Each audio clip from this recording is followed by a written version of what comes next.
For centuries, the lowly iceboat presented the pinnacle of man's endless efforts to go faster and faster. In 1907, when the auto was in its infancy and the airplane had scarcely been born, the iceboat Claro on the Shrewsbury River set an astounding world speed record of 144 miles an hour. Today, its time of glory is past and forgotten, but in the hands of hundreds of young sportsmen, the iceboat skims on.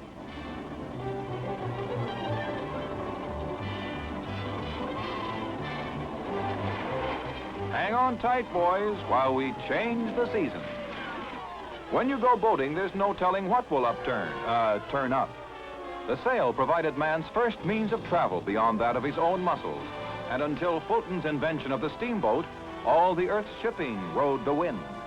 In the century and a half since, while sailboating has ceased to be a necessity, it has grown mightily as a sport. The age-old challenge of wave and gale is heated still by the yachting enthusiast, and in America alone, his craft number more than 500,000.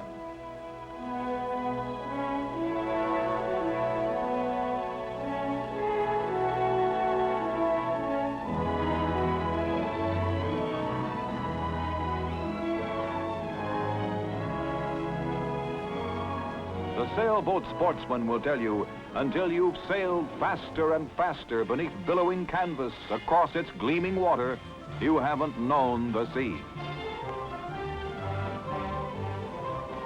You are looking straight down the 165-foot mast of the sloop Rainbow, famed winner of the America's Cup.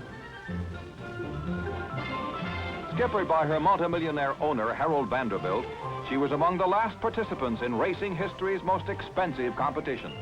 For nearly 90 years, British sportsmen fought vainly to bring back from the U.S. a battered yachting trophy, with challengers and defenders spending some $75 million.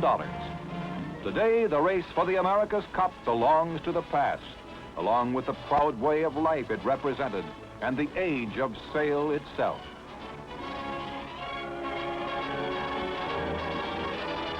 Here come the angry, chattering racing outboards, as different from the stately sailing vessels as a jive joint from a Victorian parlor.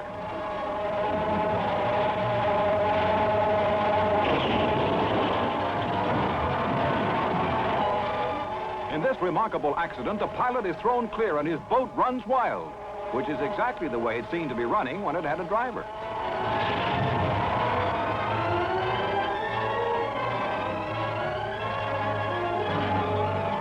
Watch center screen for another crack-up spectacular.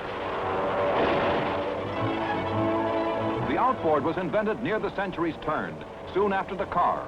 It has come far since then, but from these pictures, you'd never know it.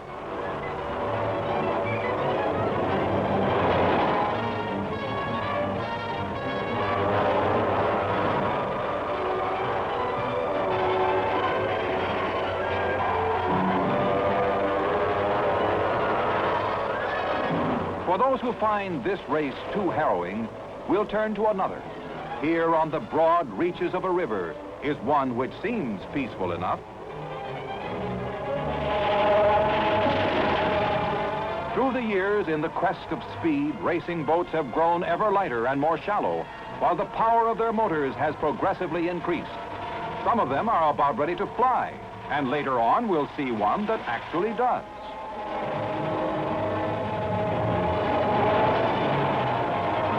Talk about that sinking feeling. This fellow tries to pull out of a turn that is carrying him smack into the pier.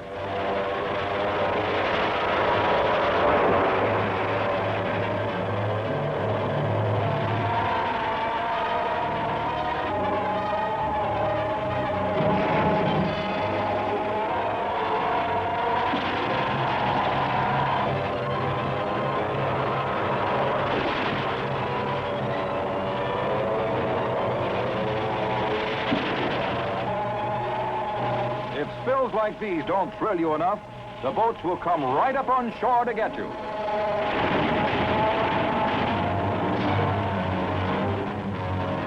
For over 50 years, in careening, bouncing inboards, man has pushed higher, ever higher, the world's water speed record.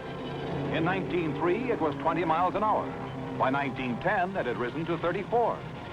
Our film history begins in April 1930, when Gar Wood had left in his Miss America advanced the mark to a blazing 92 miles an hour.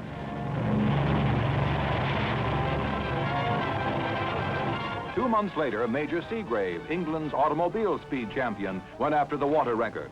He topped 98 miles an hour, then, ironically, with his goal achieved, crashed and was killed. Death replaced these cheers of another day. Seagrave's boat, Miss England Second, recovered and rebuilt, was taken over by Britain's Kay Don, who drove it to still a new mark, 110 miles an hour. Kay Don came to America to race his rival Gar Wood for the Harmsworth Trophy. Don won the first heat easily. Then, starting the second heat, Wood's Miss America jumped the gun, and Don's Miss England followed her over the line. Unaware of their disqualification, both men roared on when suddenly Don hit Wood's wake, swerved, and overturned. Next day, Miss England Second was raised from the Detroit River, while the imperturbable Kay Don took movies of the boat, which a few hours earlier had almost cost him his life. In February 1932, Gar Wood captured the record from Don by traveling 111 miles an hour at Miami Beach. In July, in his new Miss England Third, Kay Don grabbed the record back, burning up Scotland's Loch Lomond at 119 miles an hour. Once more, Gar Wood roared off to meet Kay Don in the Harmsworth race, and all the world watched. But again, the Water Speed King's much-heralded duel fizzled out. Miss England spouted fire, then KO'd by a broken piston, almost foundered as she sagged to a stop, leaving as undisputed champion America's Gar Wood. Sir Malcolm Campbell, 5 years later, supervised the designing of a radically different streamlined hydroplane. On August 20th, 1939, on Lake Coniston, England, he pushed his Bluebird to 141 miles an hour. Experts predicted no boat would ever go faster. The pressure of water on hull was just too great. For 11 years, Campbell's record stood, while a whole new breed of racing boats came into being.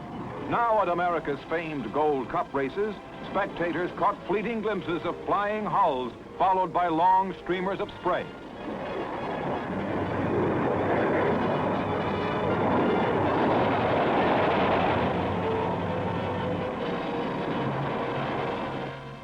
Stan Sayers, on July 7, 1952, guided his slow-motion Fourth onto Seattle's Lake Washington. Built with aerodynamic curves, slow-motion Fourth all but flew as she set a new mark of 178 miles an hour. Her sister ship, slow-motion Fifth, wasn't so fortunate. Hitting a gust of wind, she actually became airborne, doing a complete loop-the-loop and tossing out her driver before landing head up to keep right on going.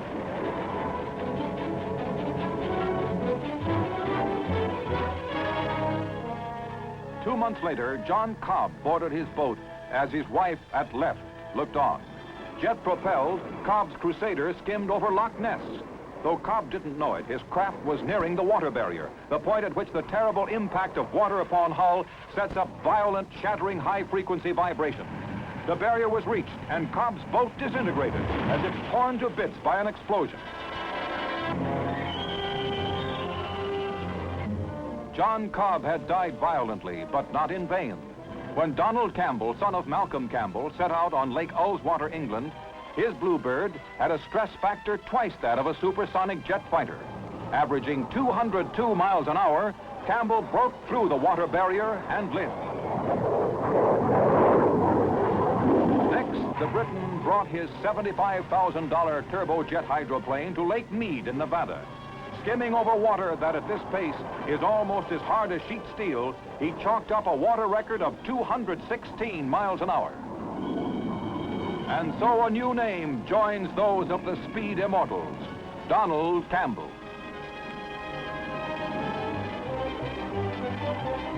Look out! Here comes that boat again.